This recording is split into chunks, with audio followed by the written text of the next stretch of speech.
حضرت انس بن مالک حدیث کے راوی، میری طرف دیکھیے گا، حضرت انس بن مالک حدیث کے راوی ہیں، توجہ کرنا۔ کہتے ہیں ایک بی بی حضور کے پاس آئی، اپنا علاقہ چھوڑ آئی، آ کے کھڑی ہوئی تو اس نے کہا حضور میں خاندان بھی چھوڑ آئی ہوں، سسرال بھی، میکا بھی، ننیال بھی، ددیال بھی، میں ہر ایک کو چھوڑ آئی ہوں، میں جائیداد والی تھی وہ بھی چھوڑ آئی ہوں، مال دولت بھی چھوڑ، ایک میرا بیٹا تھا جوان وہ میں ساتھ لائی ہوں۔ سونیا یہ آپ کی نوکری کرے گا اور میں حضرت فاطمہ کی ڈیوٹی کروں گی، میں حضرت عائشہ کے برتن دھویا کروں گی، میں بھی نوکری کروں گی، حاضر ہے۔ فرماتے ہیں رسول پاک نے بچہ اصحاب صفہ میں رکھ لیا، اصحاب صفہ میں، اور بی بی کو نبی پاک صلی اللہ علیہ وسلم نے عورتوں کے ساتھ متعین کیا۔ حضرت انس کہتے ہیں وہ نوجوان بڑا پیارا، بڑا میٹھا، بڑا دھیما، بڑا وفاشار، وہ سبق اچھی طرح یاد کرتا، وہ نماز دلچسپی سے پڑھتا، وہ حضور کی باتوں کو غور سے سنتا، وہ رسیلا، وہ سنجیدہ، وہ کم گو، وہ میٹھا، وہ پیارا، کہتے ہیں بڑی دلکشا طبیعت، اس کی مقناطیسی سی شخصیت، طبیعت کھنچی چلی جائے اس کی طرف، بڑا حسین و جمیل وہ نوجوان۔ اس ماں بیٹے کے تذکرے ہونے لگے کہ بڑی جائیدادیں چھوڑ کے آئے، بڑے مال والے، انہوں نے بڑی قربانی دی ہے، ہر رشتہ ناتا توڑ کے رب رسول سے یارانہ لگایا ہے، اللہ بڑا بے نیاز ہے۔ وہ بچہ بیمار ہو گیا، شدید علیل ہوا۔ حضرت انس بن مالک فرماتے ہیں ہم قریب جا کے بیٹھے تیمارداری کرنے تو اتنا علیل ہوا کہ اس کا وجود کانپنے لگا۔ کہتے ہیں کچھ ہی دیر گزری تو اس نے کلمہ پڑھا، روح پرواز کر گئی، روح پرواز کر گئی، سننا روح پرواز کر گئی۔ کہتے ہیں نبی پاک صلی اللہ علیہ وسلم کو بلایا، حضور آئے تو آنکھوں میں آنسو۔ نبی پاک صلی اللہ علیہ وسلم نے سر پہ ہاتھ پھیرا اور پہلے حضور نے جملے ارشاد فرمایا تم غسل دو، کفن دو، میں خود اس کا جنازہ پڑھاؤں گا۔ پھر حضور نے فرمایا نہیں، اسے غسل نہیں دینا، ارادہ بدل گیا ہے، پروگرام تبدیل ہو گیا، اسے غسل نہیں دینا، کفن نہیں دینا۔ حضور کیا کریں؟ فرمایا اس کی اماں کو جا کے بتاؤ۔ یہ نہیں فرمایا بلا کے لاؤ، اماں کو جا کے بتاؤ۔ حضرت انس کہتے ہیں میں نے کوئی نرالا سے رنگ دیکھا، کوئی منفرد سا انداز دیکھا، ہمیں بھیج دیا اماں کو بلاؤ، اور خود نبی پاک اس کمرے سے نکل گئے، اور حضور کے آنسو بھی یکدم خشک ہو گئے، مزاج بدل گیا، پریشانی بدل، اماں کو بلاؤ اس کی۔ پتہ نہیں ارادہ ہے محبوب کیا ہے، ارادہ ہے خدا کیا ہے۔ کہتے اس کی اماں کو جا کے خبر دی تو ماں کو تو بس کوئی اتنا بتا دے کہ بیٹا سائیکل سے گر گیا ہے، سائیکل سے گر گیا ہے۔ اماں ساری رات سوتی نہیں۔ ایک شاعر نے کہا تھا ایک مدت ہوئی میری ماں نہیں سوئی، میں نے ایک رات کہا تھا مجھے ڈر لگتا ہے، ایک رات کہا تھا مجھے ڈر لگتا ہے۔ یہ اپنے اپنے رنگ ہوتے ہیں، اپنا اپنا انداز ہوتا ہے۔ رمضان شریف کا مہینہ آتا تو میری اماں جی کہاں گری کا تیل منگاتی، چیزیں منگاتی، اور پھر زبردستی میں منع کرتا کہ اماں جی نہیں یہ آپ کیا کر رہی ہیں، میں تو تیل ویسے بھی ذرا کم استعمال کرتا ہوں، تو رگڑ رگڑ کے، اور نہیں کتابیں بڑی موٹی ہیں، فلاں چیز بڑی موٹی، اس کا رنگ تھوڑا نرالا ہے۔ اور یہ جو ماں کا رنگ ہے نا، اس جیسا رنگ دوسرا ملتا بھی کوئی نہیں دنیا میں۔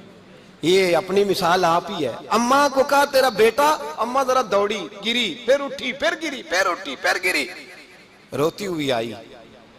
کہتے ہیں پیچھے وہ روئی، لیکن جب بیٹے کی میت کے قریب آئی تو اب نہیں روئی۔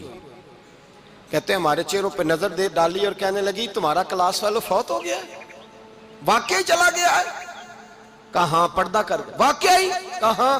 کہتے ہیں اماں نا زمین پہ بیٹھی اور پہلے اس نے بیٹے کے پیر اٹھا کے چومے، پھر سینے پہ رکھے، پھر وہاں سے اٹھی اور ادھر آئی، سر سجدے میں رکھا اور دونوں ہاتھ اٹھا کے کہنے لگی اے اللہ میں دولت کے لیے ایمان نہیں لائی تھی، اے اللہ میں جائیدادوں کے لیے کلمہ نہیں پڑھا تھا، مولا میں تیری بارگاہ میں آئی تھی تو میں تیرے اور تیرے رسول کو مان کر آئی تھی، خدا بندہ میں نے میکے چھوڑ دیے، سسرال چھوڑ دیا، ننیال چھوڑ دیے، ددیال، وہ دشمن تھے سارے دین کے، چھوڑ کے آئی، میں نے آرزوؤں کا بڑا مکان بھی چھوڑا، خدا بندہ بیٹے نے جانا تھا، مجھے شکوہ کوئی نہیں، لیکن خدا بندہ اب میرے سارے کہیں گے تو نے کلمہ پڑھا تھا تو تیرا بیٹا ہی چلا گیا، اے اللہ کی اگر تو نے دل مسلم کی دل جوئی نہیں، تانا دیں گے بت کے مسلم کا خدا کوئی نہیں، اے اللہ میرا یقین کہتا ہے کہ اگر تو مارنے پہ قادر ہے تو زندگی دینے پہ بھی قادر ہے، خدا بندہ کافروں کو راضی نہ کر، وہ خوش ہو جائیں گے،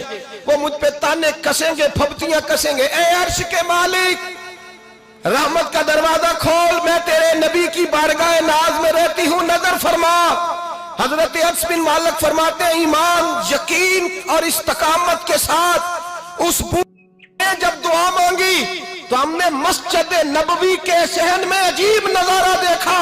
ایک ماں نے دعا مانگی تو بیٹا اٹھ کے بیٹھ گیا. کہتے ہیں بیٹا اٹھ کے بیٹھ گیا، کلمہ پڑھ تو وہ اٹھ کے بیٹھا، ماں نے سینے سے لگایا اور ماں اور بیٹا نعرے لگانے لگے، لوگوں سنو، قرآن بھی سچا، اسلام بھی سچا، اللہ بھی سچا، یہ مسجد نبی سچوں کا گھر، اور سب سے بڑھ کے اللہ کا رسول سچا. اللہ کے رسول سچے، محبوب سچے، مسجد میں رہنے والوں میں سب سے بڑھ کر سچے، رسول کائنات صلی اللہ علیہ وسلم کا دین سچا.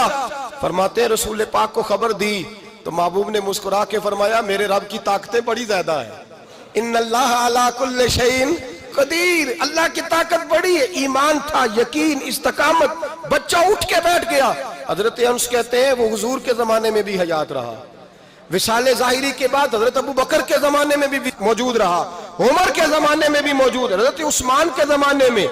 اس کی ماں کا انتقال ہوا، اس نے اماں کو دفن کیا اور ماں کے بڑے عرصے کے بعد اس نے پردہ کیا. جب ہم اس کی طرف دیکھتے تھے نا، دیکھتے اس کی طرف تھے پر ہمیں اس کی اماں کا ایمان یاد آ جاتا تھا، ہمیں یقین. او بھائی، کبھی تو نے رب کریم کی بارگاہ میں سر سجدے میں رکھ کے مانگا ہی نہیں، تو کبھی آیا ہی نہیں، ورنہ اس کے دروازے سے کوئی خالی جا سکتا؟ سوال ہی نہیں پیدا ہوتا کوئی خالی جائے. کوئی جاتا ہی نہیں، وہ بھیجتا ہی نہیں، اس کا انداز ہی نہیں، اس کا یہ کریمانہ انداز ہی نہیں، وہ بھیجتا ہی نہیں، وہ تو نواز دیتا ہے. ایمان، یقین، استقامت اپنائیے، اوڑھیے اپنی زندگی میں، اللہ تبارک و تعالیٰ کے ساتھ جڑیے. یہ دنیا داروں کے ساتھ ہم تعلق جوڑ کے رکھتے ہیں، کبھی ایسا میچ، کبھی ٹیلی فون، کبھی عید پہ مبارکباد، کبھی فلان جگہ.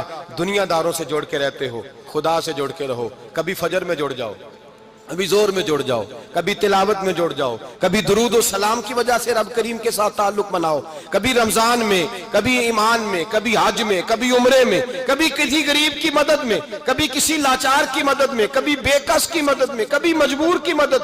جڑ جاؤ اللہ تبارک و تعالیٰ کے ساتھ. مضبوط ایمان، مضبوط قوت پیدا کرو، توانائیاں حاصل کرو، اپنے اندر خوبی پیدا کرو. میرے بھائی یاد رکھیں، ایمان مضبوط ہوتا ہے تو اللہ عرش سے مدد نازل فرماتا ہے، اور جب ایمان کمزور ہوتا ہے تو جو مدد پاس ہوتی ہے وہ بھی چھن جاتی ہے. رمضان المبارک کا جمعہ، پہلا جمعہ، ایمان کا موضوع بیان کر کے دو باتیں گزارش کرنی ہے. ایک وعدہ کیا میرے نبی پاک نے، ذرا ایک تجربہ کریں تو صحیح، اس پر بھی ذرا تجربہ کریں. یہ 8 دن یہ نسخہ آزمائیں تو صحیح. رسول پاک نے فرمایا تو نماز پڑھ، تیرے نبی کا وعدہ ہے تیری روزی میں برکت ہو جائے گی. اس کو ذرا آزمائیں تو صحیح، آزمائیں تو صحیح.